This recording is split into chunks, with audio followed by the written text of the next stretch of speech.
আচ্ছা, সত্যি কি এই ছেলে তোমার বয়ফ্রেন্ড? এরকম একটা ছেলে তোমার বয়ফ্রেন্ড হয় কিভাবে? কেন, কি হইছে? তুমি জানো ও একটু আগে আমার সামনে এসে কি বলছে? আমাকে বলে আমি নাকি ওকে পছন্দ করি, এর জন্য ওর দিকে তাকায় আছি। এত বড় সাহস কিভাবে হয় আমাকে এই কথা বলার? আর ভাই, ওর ড্রেসের অবস্থা দেখছো? আমার মতো একটা মেয়েকে আইসা ও এই কথা বলে কেমনে? সোনালীর কথা শুনে রাধিকা একটুও রাগ করে না, তার উল্টা হাসি পাচ্ছিল।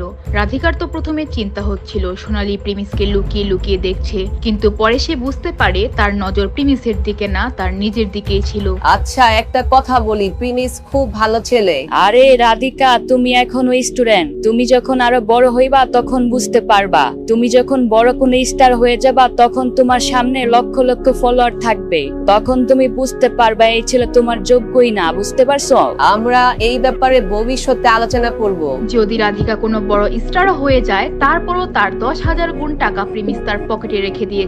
তার আর প্রিমিসের মধ্যে কোনো কম্পেয়ার করার প্রশ্নই আসে না। এরপর তারা দুইজন সেই মিউজিক কোম্পানির ট্রেনিং সেন্টারে চলে আসে এবং কিছুক্ষণ পর রাধিকা সেখানে নাচ প্র্যাকটিস করতে থাকে। আরে রাধিকা, তুমি তো শুধু সুন্দরী না, তোমার কিন্তু মিউজিকের তালে তালে নাচার ভালো একটা অভিজ্ঞতা আছে। তুমি দেখো খুব শীঘ্রই বড় কোনো ডান্সার হয়ে যাইবা। সোনালীর আসলেই রাধিকার নাচ দেখে খুব পছন্দ হয়েছিল। সে মনে করেছে তার কাজের জন্য উপযুক্ত মানুষ পেয়ে গিয়েছে। সে রাধিকার সাথে একটি কন্ট্রাক্ট পেপার সাইন করে ফেলে। রাধিকা, তুমি আরাম করে রিল্যাক্সে খাবার খাও, আমরা আজ থেকে ট্রেনিং শুরু করে দেব। আর তুমি তোমার কলেজের ক্লাসও অ্যাটেন্ড করে নিও। যখন ফ্রি হইবা তখন এইখানে ট্রেনিং এর জন্য চলে আসবা। রাধিকা সোনালীর কথায় হ্যাঁ বলে দেয় এবং এইখানের সব কথা সে প্রিমিসকে ফোন করে বলে দেয়। আচ্ছা, এই ব্যাপার, ঠিক আছে তাহলে। এরপর প্রিমিস রাধিকার সাথে কথা বলা শেষ করে এবং তারপর সে তার সমস্ত কাজ শেষ করে যখনই সে ভাবে তার বন্ধুদের সাথে সে দেখা করবে, কিন্তু তখনই হঠাৎ তার ফোনে কল আসে। প্রিমিস, কই তুমি? তাড়াতাড়ি বাস্কেটবল কোর্টে চলে এসো। আর আমাদের কিছু কাজ আছে, তোমার ওইগুলো করে দিতে হবে, আমাদের কি হেল্প করো। ভূমিকা প্রিমিসের উপর রাগারাগি করে, কিন্তু প্রিমিসের কোনো গায়েই লাগে না। যখনই বাস্কেটবলের খেলা হয় তখন সেখানকার যত কাজ আছে সমস্ত কাজ তারা প্রিমিসকে দিয়ে করায়। এরপর প্রিমিস আর কিছু না ভেবে সেই বাস্কেটবল কোর্টের সামনে চলে আসে। আরে প্রিমিস, তুমি এতদিন কোথায় ছিলা? আমি আসলে কয়েকদিনের জন্য বাইরে ঘুরতে গিয়েছিলাম। আচ্ছা প্রিমিস, তোমার কাছে ঘোরার জন্য টাকা আছে? আমার তো মনে আছে লাস্টবার যখন আমরা ঘুরতে গেছিলাম তখন তুমি হোটেলের বাইরে 10 টাকা 20 টাকার জন্য ভিক্ষা করতেছিলা। আরে ভূমিকা, কেমন কথা বলতেছো? তোমার কি মনে নাই প্রিমিসের কাছে লাক্সারি একটা গাড়ি আছে? যার কাছে এত দামি একটা গাড়ি আছে সে কি ঘুরতে যাইতে পারে না? ভূমিকাও তার কথা শুনে হাসতে থাকে। ভূমিকাও জানতে পারে প্রিমিসের কাছে যেই গাড়িটা তারা দেখেছিল সেটা অন্য একজনের ছিল, আর এই কথা আর কেউ না, প্রিমিস তাদেরকে বলেছিল। তো এর জন্য ভূমিকার মনে প্রিমিসের জন্য যে সম্মান ছিল সেটা আর এখন নেই। প্রিমিস তো তার কথা শুনে, কিন্তু এর পরিবর্তে তাকে কিছুই আর বলে না। কি প্রিমিস, তুমি আজকে এই জিনিসপত্রগুলো তোমার সেই দামি গাড়ি নিয়ে আসলা না কেন? ওই গাড়ি তখন থেকে খারাপ হয়েছিল, ওইটা এখনো গাড়ির গ্রেজে আছে, এর জন্য আমি নিয়ে আসতে পারি নাই। আরে ভাই, প্রিমিসের কথা তো শোনো, ও যেভাবে বলতেছে মনে হচ্ছে ওই দামি গাড়িটা ওরই ছিল। প্রিমিস ওদের উস্কানিমূলক কথা শোনার পরেও কোনো জবাব দেয় না, সে চুপচাপ সেখানে দাঁড়িয়ে থাকে। কিন্তু এর পরেও ঈশান, জিশান ও ভূমিকারা প্রিমিসের পিছু ছাড়ে না। গন্ডারের সামনে দেখছো তোমরা কখনো? প্রিমিস ভাইয়ের দিকে দেখো, প্রিমিস ভাই চালায় লাক্সারি কার, আর আমরা তো ছোটখাটো একটা গাড়ি চালাতে পারি না। দেখতেছো সবাই আমাদের মধ্যে কি ডিস্টেন্স? যদি তোমরাও লাক্সারি কার চালাতে মন চায় তাহলে তোমাদের চামড়া শক্ত হওয়া লাগবে। সবার কথা শুনে প্রিমিস তার কোনো জবাবই দেয় না, সে চুপচাপ শুনে।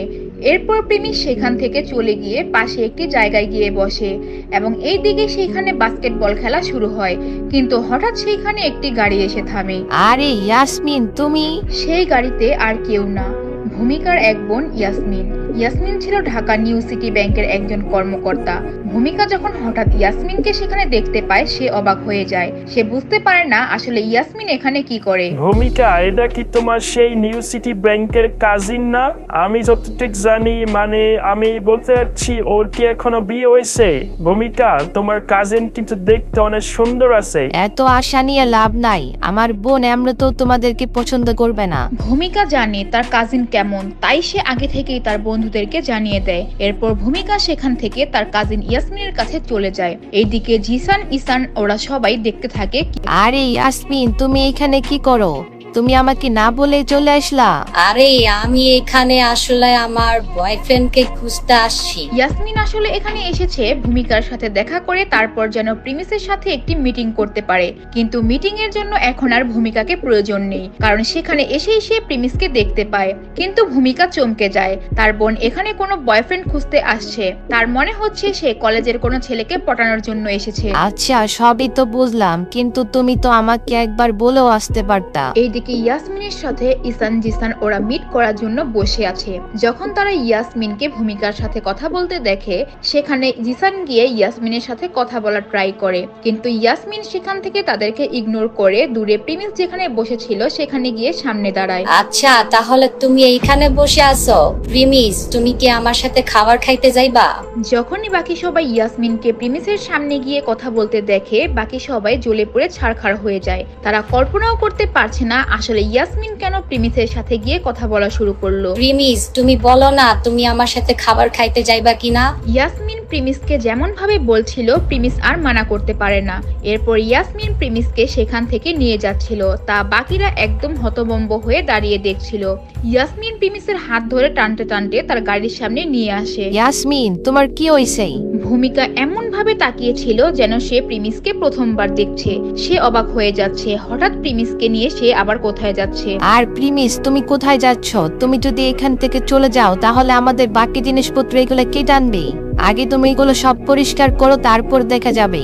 আর হ্যাঁ, একটা কথা মাথায় রাখবা, আমার বোনকে নিয়ে উল্টা পাল্টা কোনো চিন্তা ভুলেও করবা না। এদিকে ভূমিকা আসলে বুঝতে পারছিল না যে তার কাজিনের কি হয়েছে। সে ভাবছে গতবার তো অভিজিৎকে জানানোর জন্য প্রিমিসকে ব্যবহার করেছে, আর ভূমিকার হিসেবে তো প্রিমিসের আর কোনো দরকার পড়ার কথা না, কিন্তু তারপরও কেন ইয়াসমিন প্রিমিসের পিছনে পড়ে আছে। ইয়াসমিন, আপনি আমাকে আপনার সাথে নিয়ে যাইতে চাইতেছেন, এর জন্য আমি প্রথমে আপনাকে অনেক বেশি থ্যাংক ইউ দিতে চাই, শুকরিয়া দিতে চাই। কিন্তু আপনি দেখেন এখানে আমার আরো অনেক বেশি কাজ আছে, এর জন্য আমি এখন আপনার সাথে যাইতে পারতাছি না, সরি। কিন্তু ইয়াসমিন এভাবে প্রিমিসকে যেতে দেবে না। সে যেহেতু একবার প্রিমিসের হাত ধরেই ফেলেছে, সেইভাবে তাকে ছাড়বে না। উল্টা ইয়াসমিনের চোখ রাগে লাল হয়ে যায় ভূমিকার দিকে। ভূমিকা, এটা আমার বয়ফ্রেন্ড, বুঝতে পারছো? ও যেহেতু আমার বয়ফ্রেন্ড, এর মানে ও তোমার দুলাভাই। তুমি তোমার দুলাভাইয়ের সাথে এমন ভাবে কথা বলবা, তাকে দিয়ে এইভাবে কাজ করাইবা, এইভাবে তার সাথে চিল্লাইবা, আর তার সাথে তোমার তো একটু লজ্জা পাওয়ার কথা। তুমি ওর ব্যাপারে কি বলতেছো? তোমার কোন আইডিয়া আছে? এইভাবে তুমি তোমার বোনের অসম্মান করতেছো। ইয়াসমিন ভূমিকার উপর রেগে যায়। প্রিমিসের ব্যাংক অ্যাকাউন্টে 600 কোটির বেশি টাকা রয়েছে। প্রিমিস চাইলেই ভূমিকার সাথে যে কোনো আচরণ করতে পারতো, কিন্তু এইদিকে ভূমিকা উল্টা প্রিমিসের সাথে খারাপ আচরণ করছে। ইয়াসমিন খুব জটিল ভাবে এখান থেকে প্রিমিসকে নিয়ে যাওয়ার চেষ্টা করছে, কিন্তু ভূমিকা বারবার তাকে বাধাই দিচ্ছে। এর জন্য সে তার উপর রেগে যায়। কিন্তু এদিকে ভূমিকা এটাও বুঝতেছে না ইয়াসমিন তো প্রিমিসকে দিয়ে যে কাজ করানোর সেটা করিয়েই ফেলেছে, তারপরও কেন সে প্রিমিসকে নিয়ে ঘুরতে যাচ্ছে। ভূমিকা, তুমি এইখান থেকে সরো, আমাদেরকে যেতে দাও। ইয়াসমিন ভূমিকাকে ধাক্কা দিয়ে প্রিমিসকে নিয়ে সেই গাড়ি দিয়ে চলে যায়। ভূমিকা তার বন্ধুদের মাঝে কিছুটা অপমান বোধ করে। সেখানে থাকা কেউই বুঝতেছে না প্রিমিসের মতো একটা গরিবকে ইয়াসমিনের মতো একটা সুন্দরী মেয়ে, যে কিনা ঢাকা সিটি নিউ ব্যাংকের কাজ করে, এমন একটি মেয়ে প্রিমিসের সাথে কিভাবে যায়। ইয়াসমিন প্রিমিসকে নিয়ে কি প্ল্যান করছে এবং ওইদিকে রাধিকার সাথে কি হতে যাচ্ছে গরিব থেকে কোটিপতি পার্টে।